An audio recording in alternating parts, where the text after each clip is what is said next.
evening, everybody, and a very, very warm welcome to the Fifth Estate at the Wheeler Centre.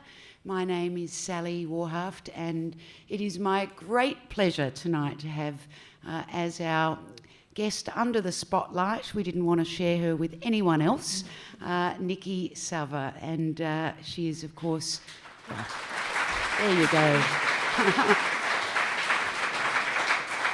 Well known to you all as a very senior political correspondent for 40 years. Is it really? Can't be true.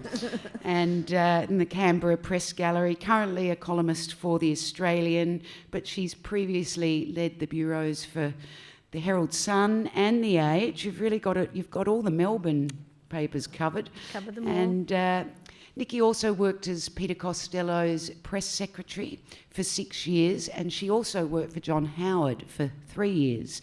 She's well known as a regular guest on ABC's Insiders and on Sky News. So we're here to talk to her this evening, mainly because she's written this book, The Road to Ruin, How Tony Abbott and Peter Credlin Destroyed Their Own Government. And Niki, congratulations on the book. It had to be written, and it's great that you wrote it. I want to just start with one of my favourite lines in it and just get you to speak to it. He knew he wasn't up to it. She knew he wasn't up to it. So they both hunkered down. Well, that was a great line that was given to me by someone who had observed them at very close quarters for a very long time. And I think it just summed up the relationship beautifully. I think, there was a certain amount of diffidence with Abbott, if you like.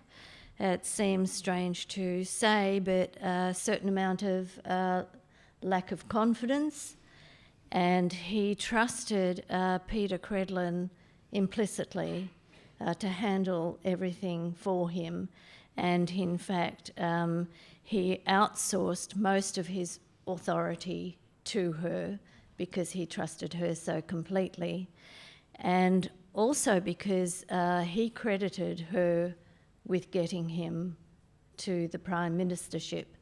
So he thought he owed her everything. So whatever she thought he should do, he was willing to do.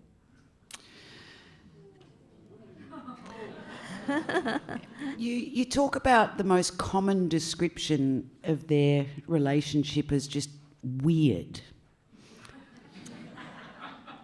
Well, I think that is weird if someone is elected Prime Minister and then has so little faith in his own abilities that he has to delegate his authority to an unelected official. I think that says a lot about the way he feels about the job and his capacity and his ability to do the job. So, I mean, what you're describing there in a sort of psychological profile is somebody quite insecure about the position he found himself in. Do you think that it was his ambition to be Prime Minister, or is he more an accidental Prime Minister? I go back to the vote where by one vote he got the leadership over Turnbull, and I think there were one or two people missing that day for Turnbull. So I think we've had a series of accidental Prime Ministers in Australia lately, and I wonder if he is in fact one of them. Well, I think it was an accident that he was elected leader of the Liberal Party that day. It was quite clear that Turnbull's leadership was imploding, and in fact, if you had asked most Liberals that day, they would have thought that Joe Hockey would have been elected. But Hockey made a very fundamental mistake on the issue that was bringing Malcolm down, and that was that he was going to give MPs a free vote.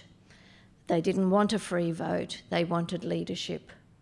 And Abbott was prepared to give them that by saying that he would oppose Kevin Rudd's CPRS. So I think when Liberals went into that room, they knew that they wanted Malcolm gone. They thought that Joe Hockey might get it. If you had said to them that Tony Abbott was going to emerge leader, most of them would have laughed at you. But in fact, that's what happened, because it was largely an accident.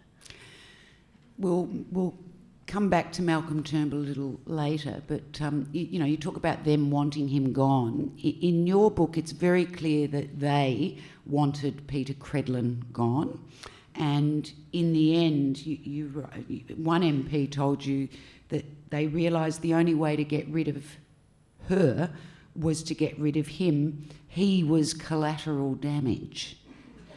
How? I mean, it's not far off House of Cards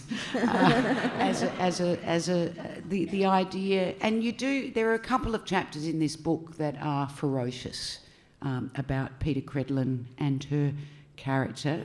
They're hard to read.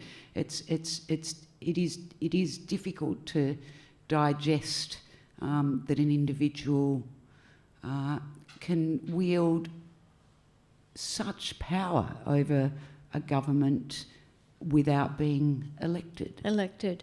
Well, this was the great problem, and he had delegated his authority to her, and he was quite happy for her to use it in any way that she saw fit. He felt indebted to her for his success in becoming Prime Minister, so he felt he owed his existence to her. And not only that, he thought that everybody else owed their existence to her as well, including people like Julie Bishop.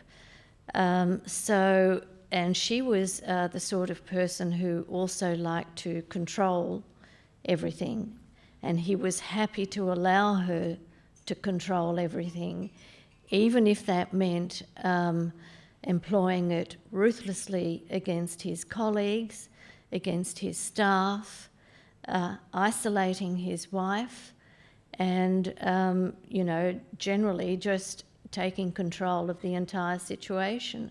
He was happy to leave most of that to her and to be directed by her as to what he should and should not be doing, which in many respects I think was quite pathetic. And it was no secret inside the government that this was happening, and it was no secret inside the wider Liberal Party that it was happening as well. John Howard, for instance, was very well aware of what was going on, and in fact a procession of Liberal MPs were so worried that they were appealing to Howard to speak to Abbott, to say to him, you have to do something about it. This is an untenable situation. You are delegating too much authority to your Chief of Staff, and you need to do something about it. And Abbott never did.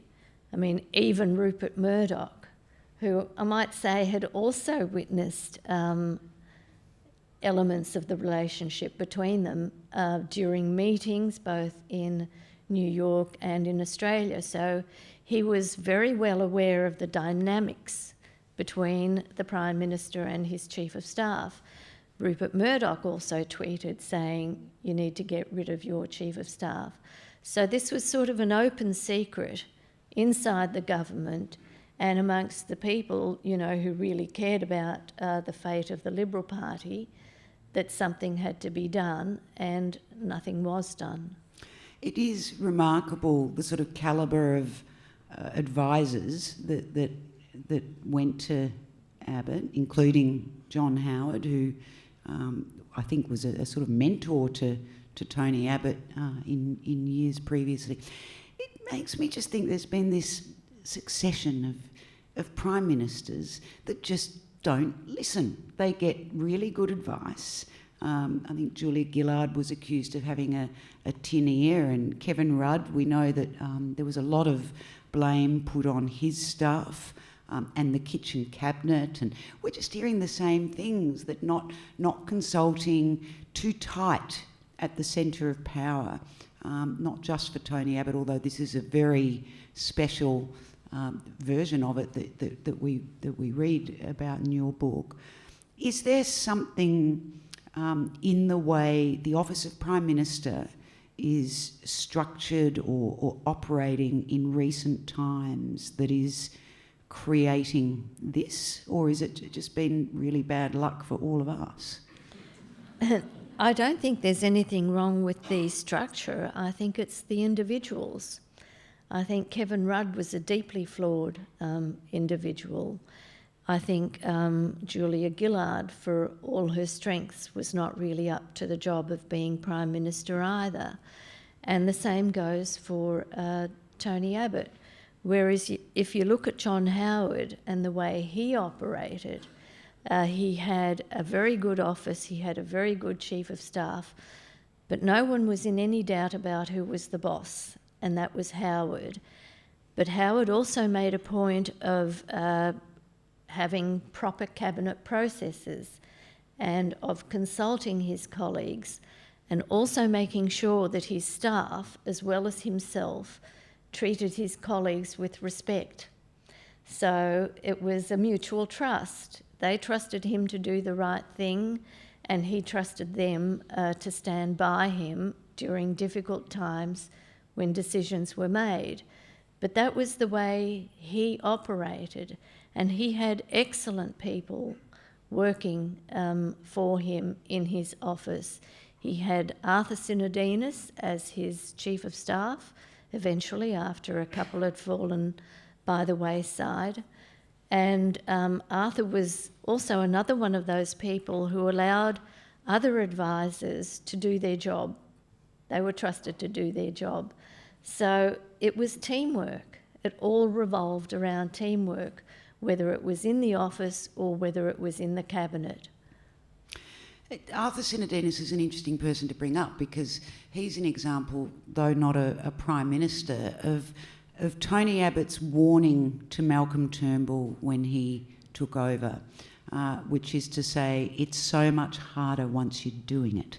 And for Arthur Sinodinos, I think he went to the other side. He became a politician and came under that scrutiny and that pressure and failed in it, where he'd succeeded as a chief of staff. Tony Abbott's warning to Malcolm Turnbull, I thought, which was in the party room, I think, moments after the vote, in a speech that you described, got angrier and angrier as it went on. But the standout comment was, he'll find out, he'll discover just how hard it is. To me, again, it comes back to what you're talking about in the beginning, that Tony Abbott, it was really hard. He didn't have the confidence, even at that moment, to say anything different. Well, what he said to Malcolm Turnbull on the night that he was defeated was, this was not a job for a febrile personality, and that Malcolm would soon find that out. But I think, the trouble with Abbott was that he was never up to the job, and the other problem was that he never learned from his mistakes. I think that was the most critical thing, really, especially with captain's calls. Every captain's call that he made turned into a disaster, whether it was paid parental leave, which he didn't consult with his colleagues, although there are some women who say that was probably, a good thing. In fact, it was ill thought out and probably unaffordable.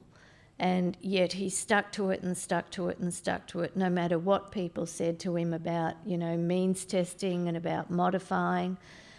So he was so stubborn that he wouldn't back away from that. And then obviously, the most egregious, I guess, was when he awarded the knighthood to Prince Philip, which, how can we ever forget that? Instead of, I think, running it past a few sensible people, I think the only person he really ran it past was Peta-Credlin, and she offered not very much resistance at all, so he just went with it. But there seemed to be no comprehension on his part that this might have created a problem. I mean, in fact, he had had lunch with a couple of his friends a week before he was making the announcement, one of whom was Joe Hockey, and they were sort of saying, well, Tony, who are you going to put up as, for the knighthood this year? And he said, I think you'll be very happy with the choice. Famous last words. The captain's calls are really interesting because they really were his. That was the only time we got to really know Tony's had a great idea and it's all my own. And they really were terrible. And he really was, this is not... I think Tony Abbott is a remarkably intelligent person, but he was a hopeless leader.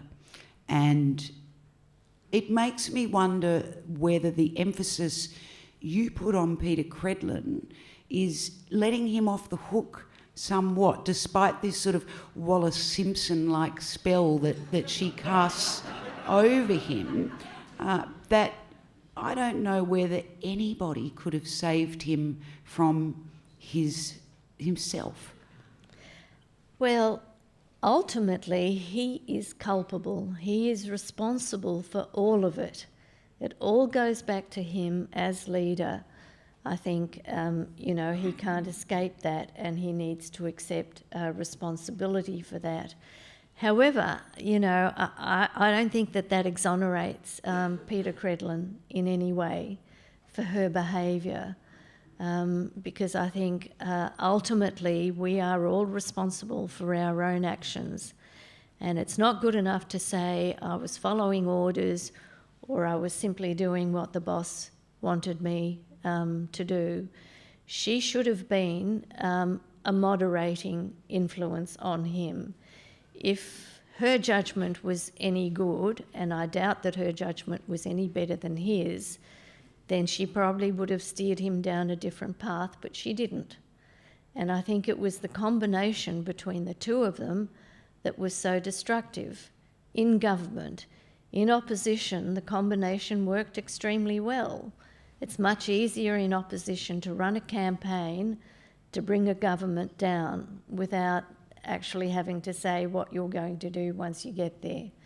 So while they were very good at running that campaign and destroying Gillard and destroying Rudd, once they got there, they couldn't make the transition. She couldn't make it and he couldn't make it. So it was the combination. There was no gear change at all, was there? It seemed incredibly aggressive. I've never had that feeling before where I felt that my government was, sort of at war with me as a constituent, as a human being. It just seemed aggressive, and that was that warrior-like spirit that was their sort of catchphrase through opposition. We better talk about Tony Abbott's second coming, because you write, in the early stages of his grief, word seeped out that he was promising the second Abbott government would be better than the first. So we can only hope so if he is successful. He's currently, as you put it, I love this, he's reactivated. And interestingly, he's cutting through. His message is very clear. He's everywhere and people are listening to him because he's back in opposition. But this time he's in opposition with his own party. He was always brilliant as an opposition leader. And in the past, he would employ those talents against the Labor Party. But I think at the moment he's using them against his own side. and he is just as effective there as he was before. So I think it is a very dangerous development for Turnbull and for the government. I don't see how Abbott is going to back away from that. So I think it's going to be a very difficult issue for Turnbull and the Liberal Party to manage during the campaign. Do you believe that Tony Abbott wants his old job back? Is that what he's doing? I think that might be part of it, although I don't think I think he's delusional, but I don't think he's that delusional that he can think he can probably become Liberal leader again. I just don't think there's any way that will happen, because a lot of the Conservatives inside the government at the moment have moved on from Abbott. While they might feel sorry for him, their view is he had his go, he mucked it up, it's time for someone else to be the standard bearer now for the Conservatives. So if Tony Abbott has realised that he won't be coming back, and I think that is slowly sinking through, what is his objective? One can only assume that his objective is that for Malcolm not to succeed. I think it's vindictive. So what should Malcolm Turnbull do? Well, it's very difficult for Turnbull to handle this. I think it is very wrong for Turnbull to try and react to what Abbott is saying, to take him on, to engage with him. The more he engages with him, the more profile he gives to it, the bigger the story becomes. So in many ways, it's better if he, more or less ignores a lot of it. I think there will be probably elders within the Liberal Party who will try to speak to Abbott and try to make him see sense. People maybe like John Howard, although I think he's not of a mind to listen. So I think he's going to be a pretty destructive force during the election campaign. It's a remarkable situation, isn't it, that we should be sort of reliving this so soon. You talk about John Howard knowing when he was Prime Minister what you felt about something before you even felt it yourself, and that Tony Abbott just didn't have a feel for the party, and which I think is a great way to describe it. Does Malcolm Turnbull, do you think, have a feel for the party? Well, that's a good question too. I think he's working on it. It's a work in progress. I think, the thing about Malcolm is that he's not only Prime Minister, but Malcolm is the leader of the Liberal Party, capital L, Liberal Party. So he has to learn to manage both the moderate wing and the Conservative wing, much like John Howard had to do. And I think that takes, a bit of practice. It's not something that you can kind of come to overnight. And I think so far he's shown a pretty good aptitude for that.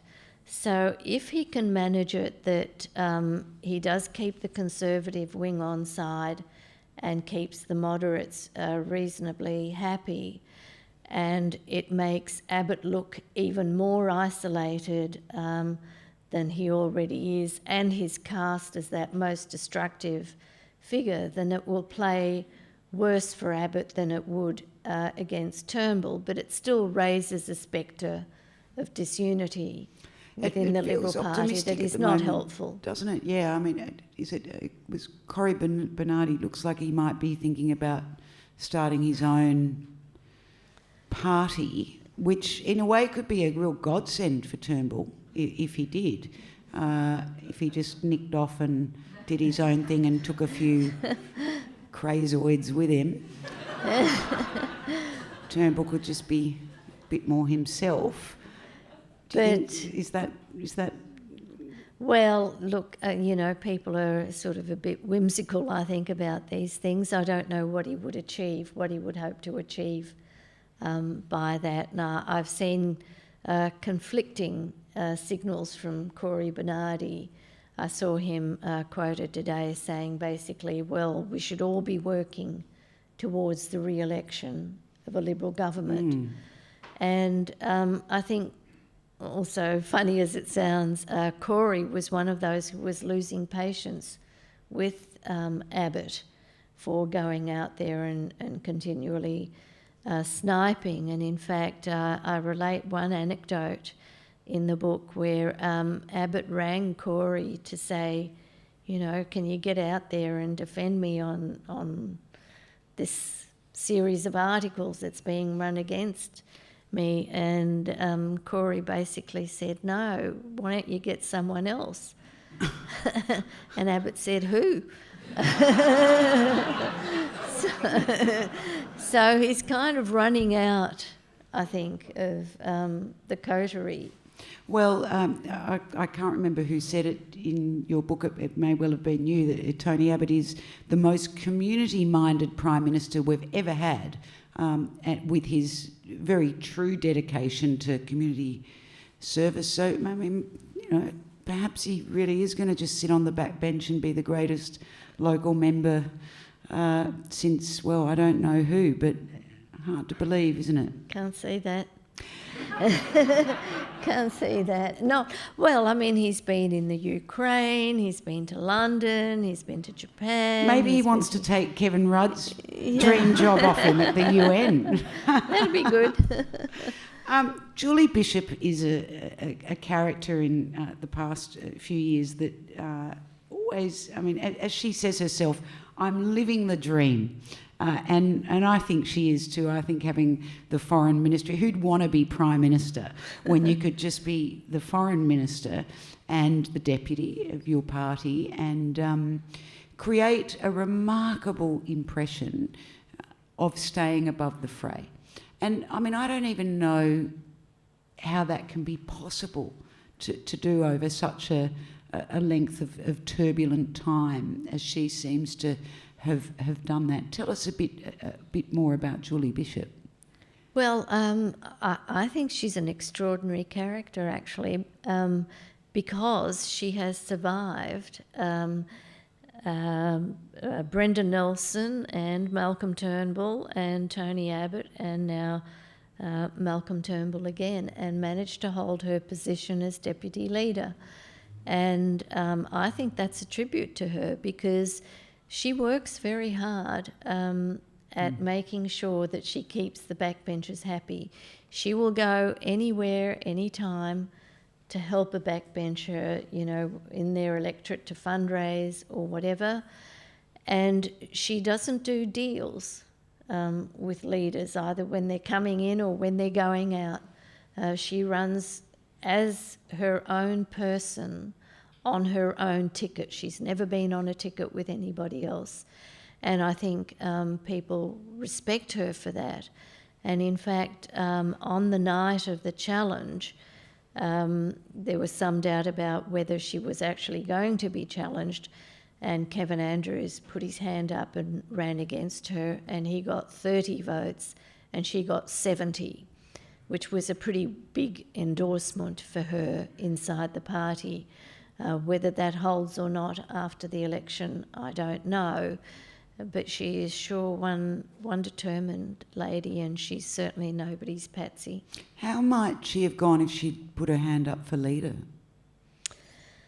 Well, look, I don't think it would have happened for her as leader. There was a lot of back and forth about who it might be after the spill motion. Would Julie rise up? Would Scott Morrison rise up? But in the end, there was only one real alternative, and that was Malcolm. And he was seen as the most fully formed of the three contenders. And she had decided by that stage that she didn't really want to be leader anyway. I mean, she probably realised that the numbers wouldn't have been there. So, and maybe they will never be there for her, I don't know, it depends who else comes along. But she is very happy being deputy and being foreign minister. I like the idea of a fully formed Prime Minister, Niki. The most fully formed option. The most fully formed. Tell us more. You know, you're in the gallery. You're talking to these people every day. You know so many of them well over so much time. Do you feel like Malcolm Turnbull is in control at the moment of his agenda, of policy making, and of his party? Well, he has a very clear idea of what he wants to do and how he wants to go about things. He has also committed to proper processes, consultation. Which are possibly at odds for his character, you know, in some ways. And part of the problem, isn't it, that Prime Ministers can't just be themselves anymore? Well, they can't be dictators. They have to work within proper processes. And the more you consult, the more likely you are to make the right decision. It would have helped Abbott, for instance, if he'd bounced off a few of his ideas with some of his colleagues. They might have been able to talk him out of doing some pretty stupid things. So I think Malcolm learnt a lot from his first time as opposition leader, and that was a good thing. And he knows that if he's going to succeed, he has to make sure that he runs a proper cabinet system. So I'm encouraged by that. And I also don't go along with this idea that, you know, oh, it's taking too long to make decisions, we should be getting more. We've all been used to, I think, with Rudd especially, and then to a certain extent with Abbott himself, of having something every day and announceable every day, whether it's on national security or whatever, just to grab attention. When I think, you know, if you take your time and go through the proper processes and make the right decision, then that's a much better way to go about it. So I'm prepared to cut him a bit of slack and hope that that's what we get at the end with the budget and with the tax policy. I think that's the time when people should make their judgment about Malcolm and the sort of Prime Minister he's going to be. You don't write a lot of books, unlike some other correspondents or people out there that, you know, seem to have a book out every couple of years. There are so many things that you could have chosen to write about. Why was this so compelling, particularly as a book that is not policy focused, or it's at its heart about the relationship between two individuals who in fact you don't even interview for the book? Tell us what was so compelling for you. I'd never seen anything like it. I'd never, because I had been reporting, you know, on politics for about 40 years, and I had never seen anything like the situation that developed between the Prime Minister and his Chief of Staff. And I, having worked inside the system and having seen how good government worked and what you needed to do to make sure that the right decisions were arrived at, and also knowing a lot of the people who had been involved. And I witnessed their treatment, and I heard about their treatment. I heard about, you know, people, you know, who are very smart politically, who were very smart in a political sense, who were slowly eliminated and isolated from the decision-making process. And I was very troubled by that. I could see what was developing, and I thought it was extremely unhealthy, and I thought it was untenable. And I thought, you know, like I say, I'd never seen anything like it before, and I thought it was a story that needed to be told.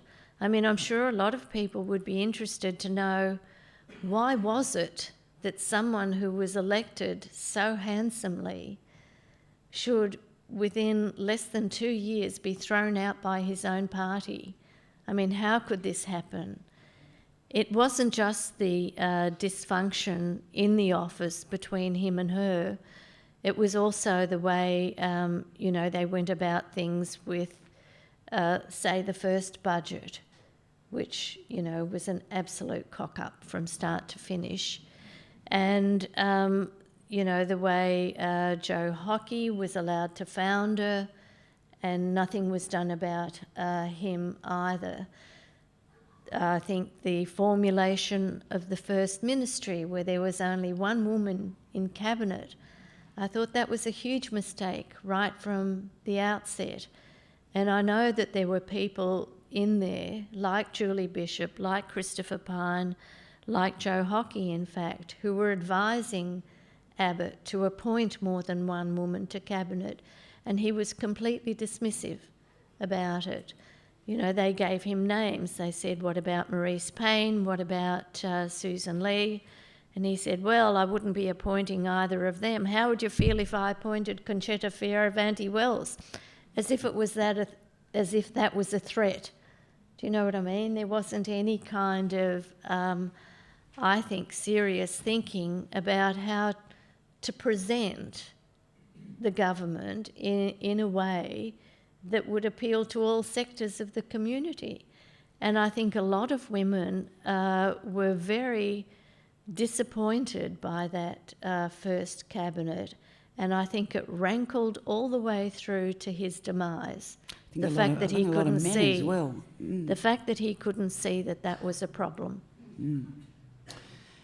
You believe that the fact that Abbott was removed and Gillard, Rudd, that in their different ways and different stories, is a sign of the strength of our system, that it's actually functioning well. I don't agree with that. I think there's something a little, perhaps more than a little broken, and that I sort of feel failed by our entire political elite, probably, that we've had to endure this sort of decade of, I don't want to use the word dysfunction, I wish it could just be, when I hear dysfunction now I just think of government. We need another word. Actually there are a few, but we probably can't use them here. I mean, you don't think that there's something more inherently flawed about our political system at the moment, that we keep putting up people who simply aren't ready or right in character for the job? Well, it's the same system that gave us Bob Hawke. And things have changed. I wouldn't say it is the same. And John Howard. Yes, a couple of things have changed, but I do believe where the system is flawed, I think, is in the kind of people that it throws up. And it threw up 3 highly deficient individuals, 3 very flawed individuals in Kevin Rudd and Julia Gillard and Tony Abbott. But I don't think the system itself is broken. I think it's perhaps the way it's been manipulated by the parties and by the factions. And it's also, I guess, the quality of the people who are coming in. And I think that's what needs addressing. But I think the system has worked well to remove those people. Otherwise, we would still be persevering with someone like Abbott, who was clearly not up to the job. Now, why should we be subjected to that? I mean, I think it's right that if, someone is not doing the job as they're supposed to be doing, then they should be removed and someone else should come in. And the same as happened with Rudd. So I think it's incumbent on the parties to make sure that they get the right people in there and then once the right people are there, that they're supported to do the job. And are these conversations taking place within the parties by the people that should be having them? To a certain extent, and in some cases. And I've got to say, I'm more encouraged about what's happening in the Liberal Party, actually, lately than in the Labor Party. I do think that the Liberal Party has got a greater wealth of talent in its middle and lower ranks than the Labor Party has. I could nominate, probably 3 or 4 people in the Liberal Party who could one day rise to the rank of Prime Minister. I'm not sure that I could do the same for the Labor Party. So I think Labor needs to have a really good look at its pre-selection processes and also at its recruitment of people who perhaps go beyond, the union movement and into the business sector. Though the two most recent pre-selections here were James Pattinson and Tim Wilson, both from the IPA. Which both men. Both men, but both highly intelligent, both, Absolutely, yeah. But that very strong diversity, values. that you're talking about, that broadening, and are the Liberal Party really doing that better than Labor? Yeah, I think they are. Who are the most recent candidates that Labor has pre-selected from Victoria? Who is it? Yeah. Well, I don't know whether they've had them all yet. Yeah, no. I'm not sure that they've done them, have they?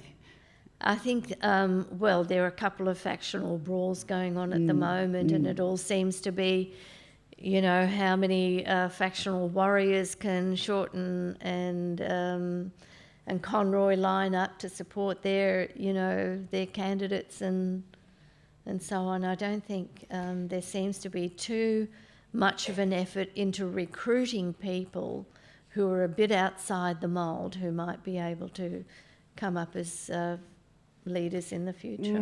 I can't see any difference between them, and this is part of my what's at the heart of my feeling of the system failing somehow, rather than particular individuals. Well, you mentioned those two from Victoria, but there are other people like Angus Taylor from New South Wales, who has a very wide experience outside of politics. Julian Lisa. I wasn't going to mention him, but Christian Porter from Western Australia, who could also have a lot to offer. Maybe Julie Bishop one day will come through, but they have 2 or 3 or 4 people that at some point I think will emerge as leaders, whereas I can't nominate really a single person in the Labor Party, in the Federal Parliamentary Labor Party at the moment. If Shorten was to fall over, who would come through as an alternative Prime Minister?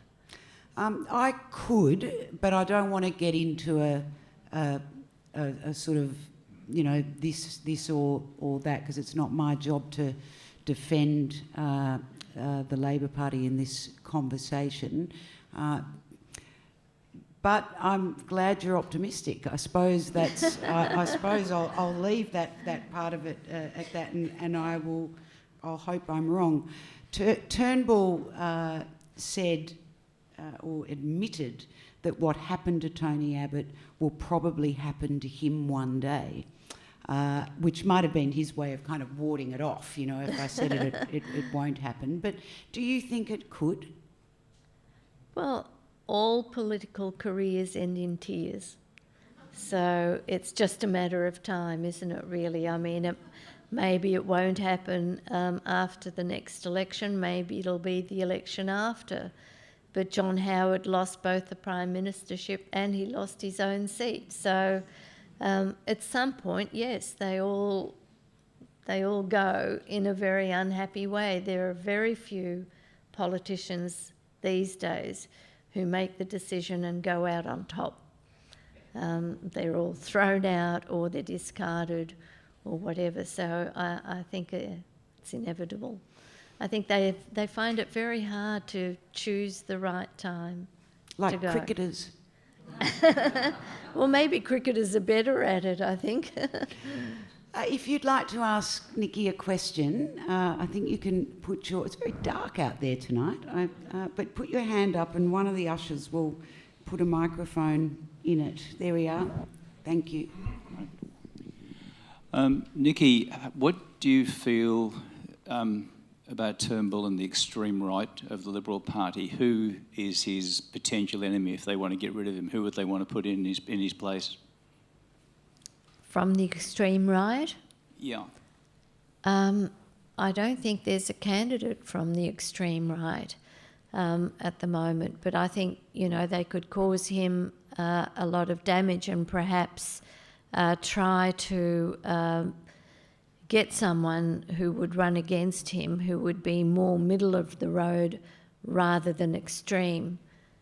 So I can't think of anyone who would be, not Cory Bernardi, not Eric Abetz, not... they're the ones who stand out. But there are very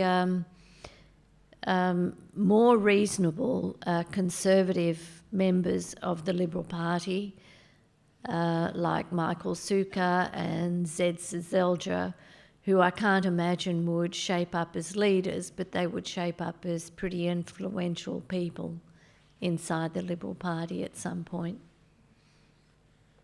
Can I just add on from that is there a sort of conservative rump that would rather lose government than see Malcolm Turnbull succeed with his preferred agenda?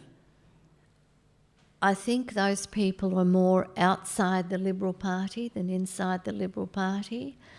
I think there are people like Andrew Bolt and Rowan Dean and a few others who would rather see the Liberal Party go down and Bill Shorten be elected Prime Minister simply to purge Turnbull from the Liberal Party. You didn't say Peter Credlin. You didn't say Peter Credlin. And Peter Credlin.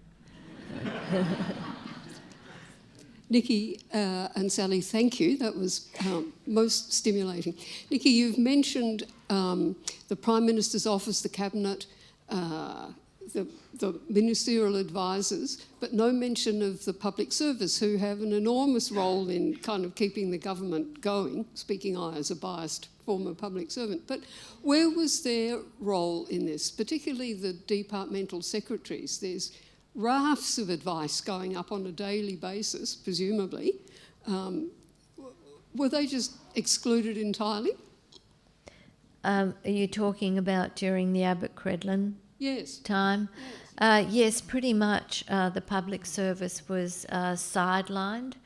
They were not trusted. Martin Parkinson, for instance, who had been fairly highly regarded as Treasury of Secretary, was called in by the head of PM&C a week after the election and told that his services would no longer be required. And he was given no reason for that. And he was told that he could either finish up immediately or he could stay 6 months. And he elected to stay 6 months. One of the problems there was that no one bothered to tell his immediate superior, Joe Hockey, that he was being sacked. In fact, this was something that had been decided by Abbott and Credlin. So it was quite, I don't know, I would have said discourteous, but, it was much more than discourteous. It was very counterproductive for them so early on to get rid of someone with so much experience. And I think one of the problems that we're witnessing at the moment, where the tax policy has sort of run into the odd problem here and there, and control of it has been handed over to Martin Parkinson, who is now the head of Prime Minister and Cabinet, shows how much Treasury had been degraded under Abbott and Credlin. So that was a great disservice. You've spoken of the dysfunctional nature, the flawed nature of Kevin and Julia and Tony. I personally regard Bill as a bit of a flawed character. Can I ask your view on the alternative Prime Minister that's in the offing now? Well, I think it's very hard to picture Bill as Prime Minister. I think people have a certain idea of what a Prime Minister should look like and how a Prime Minister should act. And I don't think they can see Bill in that role, much as they couldn't see Abbott really in that role, and they were proved right. One thing I will give Bill is his determination. He's hell-bent on, giving it the best shot that he possibly can, and he is putting policies out there.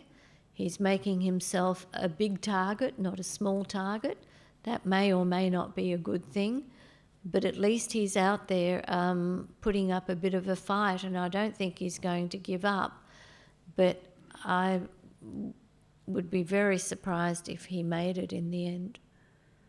And I think he's carrying a lot of baggage anyway as far as the union movement's concerned. I was going to ask you about Maggie Abbott. She was largely an absentee Prime Minister's wife, other than for the election, and shown skipping into the lodge, and then we never saw her near the lodge again, and Tony stayed in the police barracks. To what extent was her absence her own choice, Tony's choice, or Peter Credlin's choice? She wasn't in the lodge. The Abbotts didn't inhabit the lodge at all. It was being refurbished, awaiting the Turnbulls.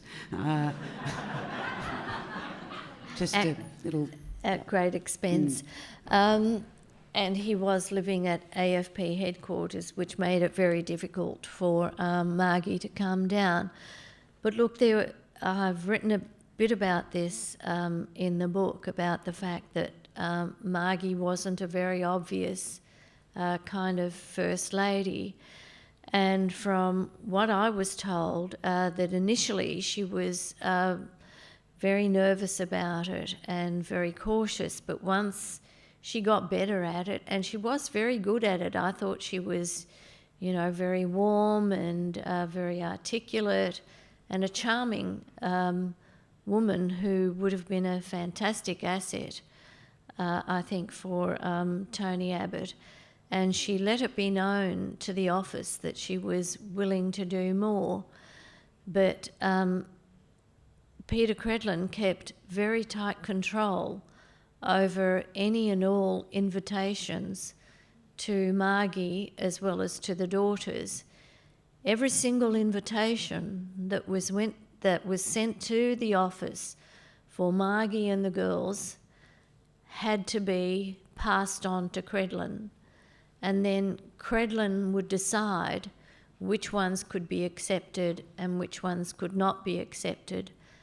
And often the responses were left too late for Margie to be able to attend.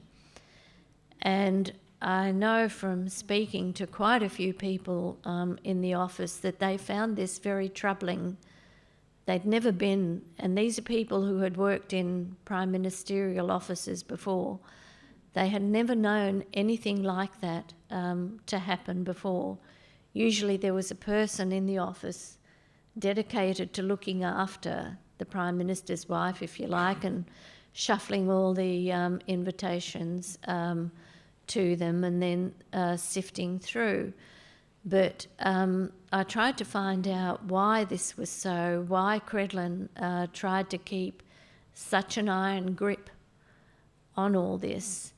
And one of the explanations that was given was that she felt that Margie was a distraction for Abbott when she was out and about with him, because he was so concerned that she was being looked after and she just wanted him to concentrate on the job. But then, as you know, this person told me, when Credlin was having her own meltdowns and carrying on like a schoolgirl, he was more concerned about her than he was about anything else. So it was quite a deliberate tactic to keep her removed, to keep her separate, to keep her in a kind of a chiller, if you like. And people who worked in the office found that extremely disturbing, and it played on their consciences, and they couldn't work out quite why that was happening. Niki, I alluded to this before, but we didn't get back to it, about your decision to keep Tony Abbott and Peter Credlin in the chiller for this book, when you talked to so many people, why you didn't seek an interview with each of them. I had a number of reasons.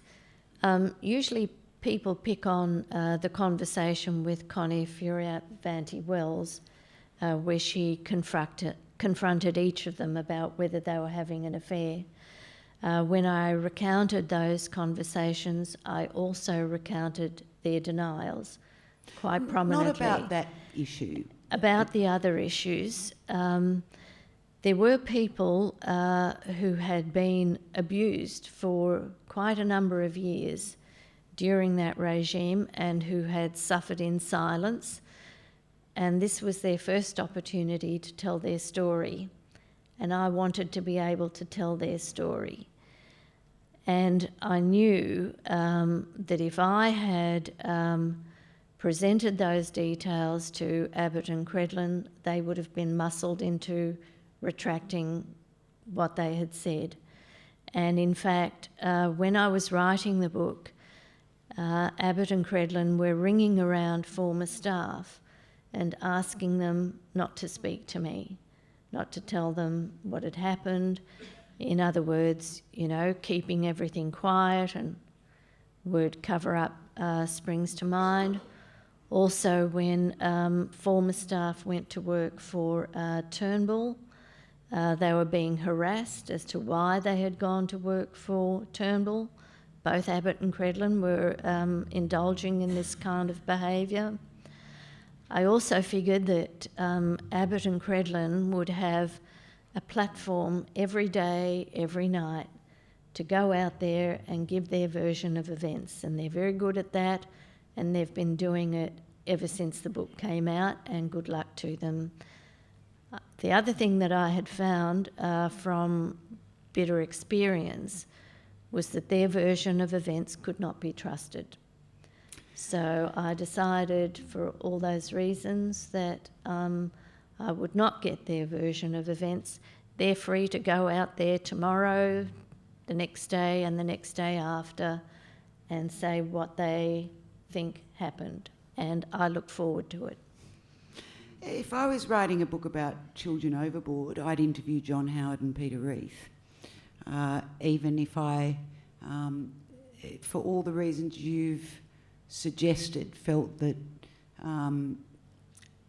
other voices, of course, don't have the same opportunities for amplification as theirs.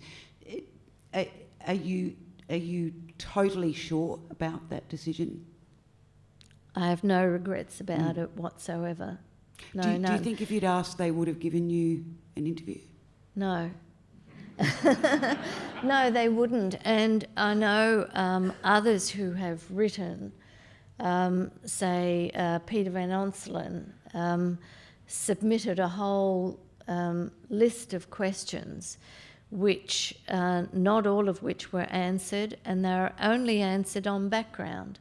In other words, you can't attribute this to me, but this is what I'm telling you happened. Well, how would you know? And then some of that was recorded in the book, and Van Onselen said that, thanked Abbott for engaging with him on the book. And Abbott wrote a very angry letter saying, I did not engage. with you. So he tries to have it every which way. Niki, you have engaged with us, and I am very, very grateful. Please give Niki Savva a very warm thank you. Visit realcentre.com for the best in books, writing and ideas from Melbourne, Australia and the world.